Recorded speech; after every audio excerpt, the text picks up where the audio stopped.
Hello అండి, నేను doctor K Vinod Kumar, consultant neuro physician in KIMS sunshine hospital. So next నేను చెప్పబోయే టాపిక్ ఏంటంటే స్ట్రోక్ అంటే పక్షవాతం. సో దాన్ని పారాలసిస్ అని కూడా అంటాం. అంటే పారాలసిస్ అంటే ఒక సైడ్ భాగం వర్క్ చేయకుండా పోవడం. అది ఏ ఏజ్ వాళ్ళైనా రావచ్చండి, బట్ ప్రధానంగా మనం పెద్ద ఏజ్ వాళ్ళలో చూస్తుంటాం, అంటే అబోవ్ 60-65 ఇయర్స్. దాంతోపాటుగా వాళ్ళకు రిస్క్ ఫ్యాక్టర్స్ అనేవి ఉంటాయి. ఓకే, అది మోడిఫైయబుల్, తర్వాత నాన్ మోడిఫైయబుల్ అంటాం. అంటే మోడిఫై అని చేయనివి, అది జెనెటిక్ హిస్టరీ, ఫ్యామిలీ హిస్టరీ ఉంటుంది, తర్వాత ఏజ్ ఉంటుంది. మేల్ వాళ్ళకు మోడిఫై చేయని రిస్క్ ఫ్యాక్టర్స్, తర్వాత మోడిఫై చేసే రిస్క్ ఫ్యాక్టర్స్. అంటే మనం దాన్ని మోడిఫై చేయొచ్చు, అంటే we can control the risk factors. అది స్మోకింగ్, ఆల్కహాల్, ఎక్సెసివ్ ఆల్కహాల్, తర్వాత హైపర్ టెన్షన్, డయాబెటిక్, ఒబేసిటీ, తర్వాత హై కొలెస్ట్రాల్, ఇంకా కొన్ని జెనెటిక్ కండిషన్స్ అనుకోండి, తర్వాత కొన్ని కోయాగులేటివ్ డిసార్డర్స్. సో వీటిని అనేది మనం కంట్రోల్ చేయొచ్చే రిస్క్ ఫ్యాక్టర్స్. ప్రధానంగా మనకు 2 రకాల స్ట్రోక్స్ ఉంటాయి. ఒకటేమో ఇస్కెమిక్ స్ట్రోక్ అంటాం, అది కామన్, అది 85%లో చూస్తాం. ఇంకొకటి హిమోరేజ్, అంటే బ్లడ్ వెజల్ బ్రేక్ అవ్వడం వల్ల వస్తుంటుంది. ఇస్కెమిక్ స్ట్రోక్ ఎందుకు వస్తుంటుంది అంటే మనకు బ్లడ్ వెజల్ అనేది క్లాట్ వల్ల బ్లాక్ అయిపోయి ఆ ఏరియా సప్లై చేసే పార్ట్ అనేది సర్క్యులేషన్ అనేది తగ్గిపోతుంది. సో దానివల్ల మనకు బాడీలో, శరీరంలో దాని డిఫెక్ట్ అనేది మనకు బాడీలో సిమ్టమ్స్ విధంగా మనకు కనిపిస్తాయి. ప్రధానంగా మనం ఎలా ఐడెంటిఫై చేస్తాం? ఓకే, ఫాస్ట్ అని చెప్పేసి ఉంటుంది, FAST. ఎఫ్ అంటే మనం ఫేషియల్ డీవియేషన్, ఒక మూతి ఒక పక్కకు క్రాస్ అయినా.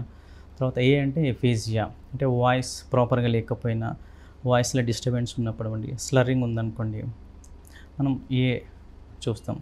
ఎస్ అంటే స్పీచ్ తేడా, స్పీచ్ మారిపోవడం, తేడా రావడం, ఆల్టర్ అవ్వడం, ముద్దగా రావడం, వీటన్నిటికీ. ఓకే, సో టీ అంటే టైం. సో ఇలాంటివి వచ్చినప్పుడు వెంటనే మనము డిలే చేయకుండా హాస్పిటల్కి తీసుకెళ్ళి పోతే మనకు స్కానింగ్ చేసి ఐడెంటిఫై చేసి నెక్స్ట్ ట్రీట్మెంట్ అనేది స్టార్ట్ చేస్తారు. అట్లా ఇది ఫాస్ట్ అనేది ఒక యాక్రోనిమ్ అండి. బట్ దీంతో పాటుగా మనకు చాలా రకాల సిమ్టమ్స్ ఉంటాయి. కొందరికి విజన్ ప్రాబ్లం రావచ్చు. ఓకే, కొందరికి ఇంబ్యాలెన్స్, అంటే నడుస్తుంటే ఒక సైడ్ పడిపోవడం రావచ్చు. ఒకరిద్దరుగా డబల్ కనిపించవచ్చు. ఒకరికి మింగడం ప్రాబ్లం రావచ్చు. ఓకే, సో ఇలాంటి చాలా రకాల సిమ్టమ్స్ ఉన్నాయి. అంటే సడన్గా ఏదన్నా సిమ్టమ్ బాడీలో కనిపిస్తుంది, కొంచెం ఎల్డర్లీ పర్సన్, రిస్క్ ఫ్యాక్టర్స్ ఉన్నాయి అంటే ఫస్ట్ మనం సస్పెక్ట్ చేయాల్సింది బ్రెయిన్ స్ట్రోక్ ఉందా లేదా అనేది చూసుకోవాలా. సో ఇమీడియట్గా డాక్టర్ దగ్గరికి వెళ్తే స్కానింగ్ చేసి ఐడెంటిఫై చేస్తారు. స్ట్రోక్ 2 రకాలని చెప్పానండి. అది ఇస్కెమిక్ స్ట్రోక్, తర్వాత హిమోరేజిక్ స్ట్రోక్. ట్రీట్మెంట్ రెండింటికి కూడా డిఫరెంట్గా ఉంటుంది. ఫస్ట్ ఇస్కెమిక్ స్ట్రోక్ వచ్చిన 4.5 గంటల లోపు తీసుకొచ్చింది అనుకోండి, ఒకవేళ క్లాట్ సైజుని బట్టి వాళ్ళ క్రైటీరియా ఫిట్ అవుతాయి. సో దానికి థ్రాంబోలైసిస్ అంటే ఒక మెడిసిన్ ఉంటుంది. సో దానివల్ల ఆ బ్లడ్ క్లాట్ని అనేది లైసిస్ చేయొచ్చు. దానివల్ల మనం ఆ ప్రాబ్లమ్ను దాదాపు 70-80% అనేది రికవరీ చేసే ఛాన్సెస్ ఉంటాయి. అందుకే మనం స్ట్రోక్ వచ్చిన వెంటనే డిలే చేయకుండా డాక్టర్ దగ్గరికి వెళ్ళారనుకోండి, వెంటనే స్కాన్ తీసి ఐడెంటిఫై చేసి ఆ క్యాండిడేట్ ఫిట్ ఉన్నాడు థ్రాంబోలైసిస్కు అంటే ఇమ్మీడియట్గా థ్రాంబోలైసిస్ ఏజెంట్ అనేవి హాస్పిటల్ అవైలబుల్గా ఉంటే అవి ఇస్తే దాదాపు 70-80% మంది నార్మల్ రికవరీ అయ్యే ఛాన్సెస్ ఉంటుంది. ఆ తర్వాత 4.5 అవర్స్ వచ్చిన తర్వాత కూడా మనం లోపల వైర్ పెట్టేసి ఆ క్లాట్ను కూడా తీసుకోవచ్చు. అది దాదాపు 24 గంటల వరకు కూడా చేయొచ్చు. అది టెర్షియరీ కేర్ హాస్పిటల్లో అవైలబుల్గా అనేది ఉంటుంది. సో ఇది మనం అక్యూట్ మెడికేషన్స్. ఆ తర్వాత నెక్స్ట్ ఏంటంటే సిమ్టమాటిక్ మెడికేషన్, అంటే సిమ్టమ్స్ని బట్టి మనం ట్రీట్మెంట్ ఇచ్చేవి.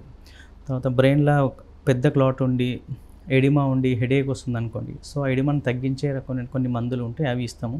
కొంచెంమందికి ఫిట్స్ వస్తున్నాయి అనుకోండి, ఫిట్స్ మెడికేషన్స్ ఇస్తాం.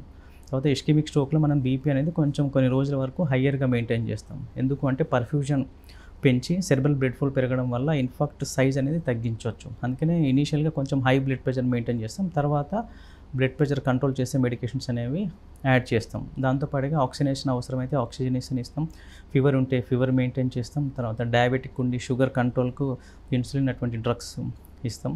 ఒకవేళ పేషెంట్ పెద్ద క్లాట్ ఉండి బ్రీతింగ్ తీసుకోవడానికి ఇబ్బంది అవుతుంది, తర్వాత గ్లాస్కో కోమా స్కేల్ అనేది తక్కువ అవుతుంది, డ్రౌజీ అయిపోతున్నాడు అంటే వెంటిలేటర్ వేసి ఆ నెక్స్ట్ వెంటిలేటర్ కనెక్షన్ చేసి దానికి సంబంధించిన మానిటర్ పెట్టేసి నెక్స్ట్ మెయింటైన్ చేస్తాం. ఇంకా ఎక్కువ ప్రాబ్లం ఉందనుకోండి, బోన్ ఫ్లాప్ అనేది తీసేసి ఆ వాపు అనేది పక్క నార్మల్ మెదడు మీద పడకుండా క్రేనియాటమీ సర్జికల్ ప్రొసీజర్ కూడా చేస్తాం.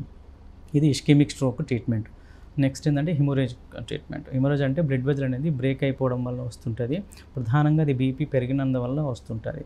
సో దాంతోపాటుగా డయాబెటిక్స్ వల్ల కూడా చూస్తుంటాం. అలా వచ్చినప్పుడు మెయిన్గా బ్లీడింగ్ అనేది కంట్రోల్ చేయాలంటే ఫస్ట్ బీపీని అనేది కంట్రోల్ చేయాలి. బ్లీడ్ వచ్చినప్పుడు బీపీ చాలా హైలో మెయింటైన్ అవుతుంటుంది. చాలామందికి అబౌవ్ 200 వస్తుంటుంది. వాళ్ళను బీపీ మెడికేషన్స్ పెట్టి తొందరగా అంటే 4 to 5 hours లోపే మనం 140 to 90 అలా మెయింటైన్ చేస్తే కొంతవరకు బ్లీడింగ్ అనేది తగ్గించవచ్చు. ఒకవేళ చిన్న బ్లీడ్ ఉంటే మెడికేషన్తోనే మెయింటైన్ అవుతుంది. ఒకవేళ పెద్ద బ్లీడ్ ఉందనుకోండి, దానికి సర్జికల్ ఆప్షన్ క్రేనియాటమీ చేసి లోపల నుంచి బ్లీడ్ అనేది బయటికి తీస్తాము. తర్వాత మెడికేషన్స్ అనేవి కొన్ని రోజుల వరకు కంటిన్యూ చేస్తాం.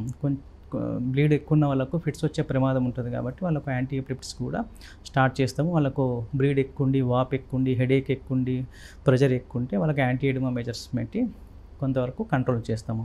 అవసరమైతే జీసీఎస్ని బట్టి వాళ్ళకి వెంటిలేటరా లేదా అనేది మనం డిసైడ్ చేస్తాము. ఈ మెడికేషన్స్ అంతా కంటిన్యూ అవుతుంటుంది. సో ఇదంతా జరిగిన తర్వాత, రికవర్ అయిపోయిన తర్వాత రెసిడ్యువల్ పారాలిసిస్ అనేది ఉంటుంది. నెక్స్ట్ వాటికి రీహాబిలిటేషన్ టెక్నిక్ అంటే physiotherapy, occupational therapy, speech therapy, వీటి వల్ల వాళ్ళ లైఫ్ స్టైల్ అనేది కొంతవరకు అనేది మెరుగు చేసుకోవచ్చు. ఒకసారి స్ట్రోక్ వచ్చినప్పుడు నెక్స్ట్ స్ట్రోక్ వచ్చే అవకాశం ఎక్కువ ఉంటుంది. కాబట్టి మనం ప్రివెంటివ్ మెడికేషన్స్ అన్నీ స్టార్ట్ చేస్తాం. ఇస్కెమిక్ స్ట్రోక్కు blood thinners, anti platelets start చేస్తాం. కొలెస్ట్రాల్ కంట్రోలింగ్ ట్యాబ్లెట్స్ స్టార్ట్ చేస్తాం. అట్లా hypertension drugs, blood medication, ఇది షుగర్ కంట్రోలింగ్ డ్రగ్స్, ఇవన్నీ కూడా మనం మెయింటైన్ చేస్తే నెక్స్ట్ ఫర్దర్గా స్ట్రోక్ రాకుండా కాపాడుకోవచ్చు.